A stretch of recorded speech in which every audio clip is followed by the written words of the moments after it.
Got Western Illinois this week. Be here at home.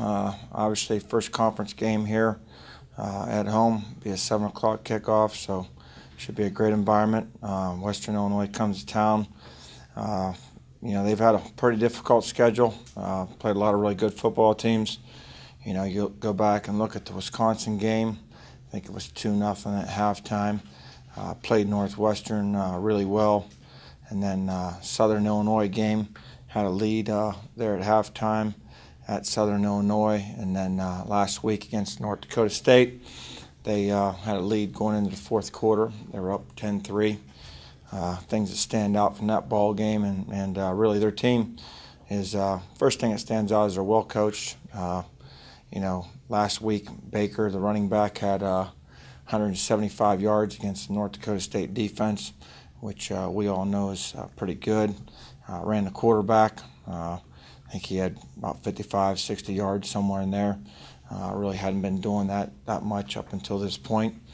They stretch you vertically, like to throw the ball vertically.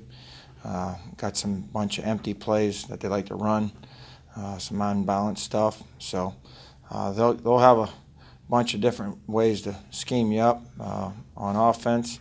And glaring thing that sticks out with them on defense is they don't give up big plays. Keep the ball in front of them at all times. They don't allow you opportunities for big plays with the structure of their defense. So they try to make you earn your way down the field. So we'll have our hands full. Another good conference game. But fortunately, it's here at home, and hopefully our fans can give us a third down advantage, make it nice and loud for those guys. Does it surprise you when you see the scores of that game against North Dakota State and how they had them so far into that game? Yeah, I mean, they actually fumbled twice kind of going in. So, it could have been really a much different game. But, they're a good team. They play well. 3 or 4 years ago, they were in the playoffs. So they've got a good team. Just the environment tonight, Eric, your second night game, conference opener. Can you just expound on that? Well, night games obviously are always fun. Waiting around as a coach is always difficult, but I think it gives you a chance to work with your players a little bit more and making sure they're prepared. The environment, as far as our fans and tailgate lots and those things, will all have a bunch of energy, and our team obviously feeds on that. And it's like I say before, when you walk up our tunnel, there's one sign that says we play for Youngstown, and this community needs to come out and support their team. Is the biggest difference your defense this year and last year is in the line, just the way it's playing? Well, I mean, I think you got to look at. There's probably a lot of things when you factor it in. I think we're playing faster. Well, why are you playing faster? Well, maybe we've made it more simple. I think obviously we've improved physically. Compliment to Coach Cochran.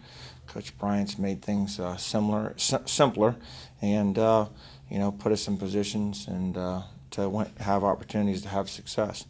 There's a lot of guys over there that we don't talk about it very much, but we replaced the whole linebacking crew. We had Travis Williams and Tevin Williams and Dom Rich in there, and those guys have played a lot of football games, and we got a whole new group of guys in there, and defensive line's coming on, and those guys are healthy, and hopefully they continue to stay healthy. And Trey Moore's a guy that wasn't even starting at the beginning of the year, and he's just matured. He's doing the things that we want him to do. This guy's focused where it needs to be. He's taking more of a business approach, and usually when you do those kind of things, you have success on the field if you're doing things right consistently off the field. Was that your best defensive performance in your tenure, maybe, Saturday? I would say definitely it was one of our better ones. I think in the past we've had some flashes here and there of looking like a good football team or a good defense, but I knew the potential was always there.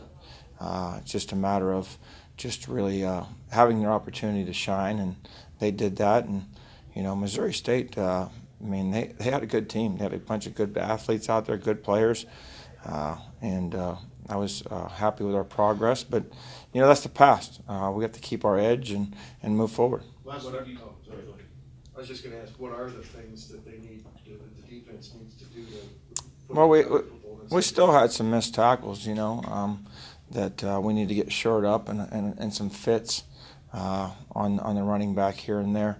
But overall, it was a pretty good game. But there's always room for improvement. Last week you said Missouri State was the best talented team you faced to date. Where does Western fall in that pecking order? Western Illinois, talent-wise, would probably be, right there somewhere between Missouri State and Illinois, somewhere in that range. Played two Big Ten teams pretty well for probably 6 quarters, somewhere in that range. So they're somewhere in that, somewhere in between Illinois and probably Missouri State. I think Desmond Williams played like some Sam linebacker. He plays Sam linebacker. He does some stuff at defensive end, depending on package, and he also plays some fullback for us on offense. So he's a guy that really plays well on special teams too.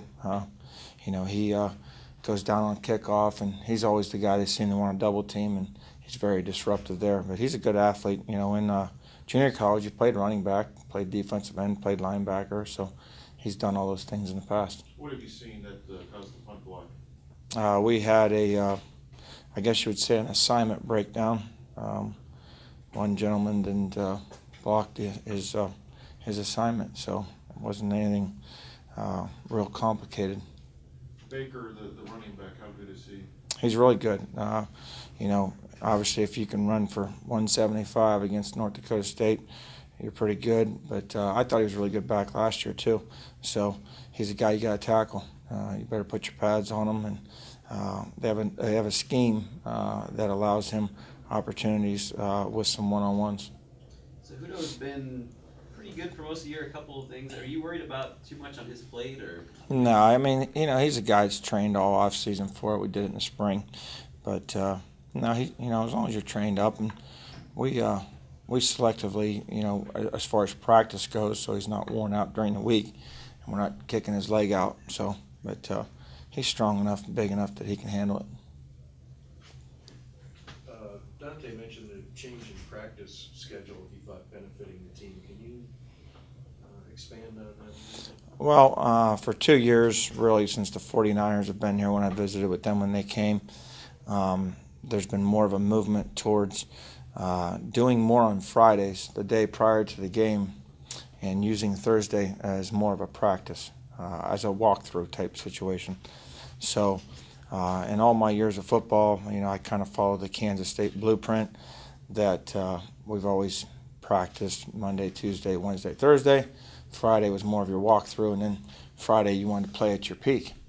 Well, the research is out there that in all other sports, whether it's basketball, baseball, track, if you want to perform at your peak, which is obviously on Saturday, you need to probably be more active on Friday than being dormant. And we went to that.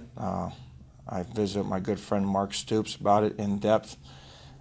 He's been kind of pushing me, and he obviously has the GPSs and the monitoring systems on all of his players that I don't have those resources, so I just trusted in him. And I had heard it from a lot of other people, whether it's, I hear Baylor's doing it, Texas A&M, Chip Kelly, a lot of guys are, even the Browns are doing it. So I was like, I had an intuition that I needed to make a change and keep our team fresh. So Tuesday and Wednesdays are still hard work days, but Thursday is more of an assignment, a mental preparation walkthrough, and then Friday we kind of start ramping back up a little bit as we perform or try to get back to that peak on Saturday. Did you? I know you pay attention to the conference. Are you a little surprised South Dakota State gets beat, Western takes North Dakota State, Northern Iowa gets beat? Kind of a topsy-turvy. Well, it's all over. There's a lot of good teams, and I talked to Kurt Beathard Saturday night. He's the offensive coordinator there at Illinois State, and they had a really good game against South Dakota State, and just was kind of getting some of his thoughts there. But it's anybody's league, anybody's game. That's why you got to really stay dialed into the present and who you're playing, and realize that the most important thing is the upcoming game. Did Western do anything? Do they change anything schematically against North Dakota State to stop them on? Well, they tried to run the ball a lot more. That's the one thing that I saw from their offense. They moved the tackle to tight end, so they had a bigger body there. Ran a quarterback, which they hadn't been doing really too much up until this point. And then, Brian Ward, their defensive coordinator at Western Illinois, he coached at North Dakota State, and he was there with Craig Bull at one time. So he has a lot of familiarity with that style of offense and what they like to do. So he had some insight there, and did a good job, really, other than a couple scrambles for a big play here or there. Really did a good job against them, created some turnovers and some things like that. So they did a good job. They're well coached. Have your receivers reached their pinnacle yet? No. I mean, our guys have a chance to be really good and, get them some more opportunities to get the ball. Obviously, something that we always talk about and predicated on time and situation in the game. Those guys are good players, and they're obviously threats. The one holding call that we had called back on Andrew Williams there, he showed that he's got some big-time playmaker ability like we always thought he did. And Trelawney had a nice play-action pass there. We pitched the ball there to him in the boundary. So those guys are good players, and they're not selfish. They're selfless. They work hard. They block. That's a big part of what we ask them to do, and that sets up some opportunities for them there in the play-action game. See Michael Weary's on the depth chart. Is he closer or not? No, he's got a high hamstring tear. He got an MRI last Friday, so it's anybody's guess really on whether he'll be back or how much longer it's going to be.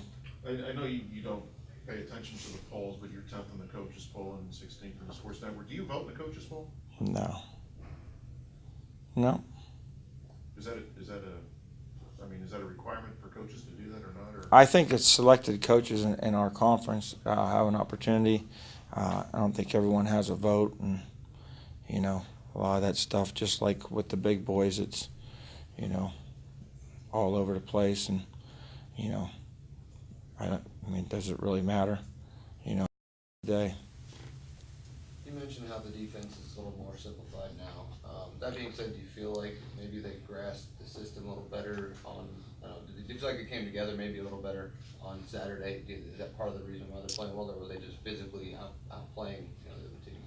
Well, I think in the St. Francis game, other than early on there, I think you saw glimpses that when they're all on the same page and dialed in and don't have those eye violations we talk about, got a chance to be pretty good. That's with any game that you play. The game starts with your eyes, and when we're good with our eyes, we play pretty well, and teams are always trying to window dress things but get back to doing a lot of the same things they like to do, and that's just part of discipline. Can you talk about recruiting Derek Rivers? I know he came out of, I think, Fork Union? Yeah, but, he's a guy that you wonder why other bigger schools didn't. He's a good player. Obviously, he's a guy that his dad lives in South Carolina. His mom lives in North Carolina, and you can see his frame. I think one of the things that's really kind of happened this year is he's become more comfortable. Tom Sims has done a great job of working with him.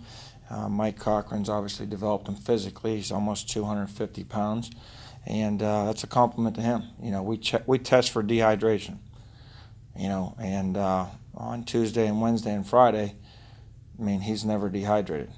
He takes care of his body. He's eating, doing the things you need to do. Whereas there's some other guys that we have to, you're not practicing until you're hit your number. And that's a big part of what's going on right now in football.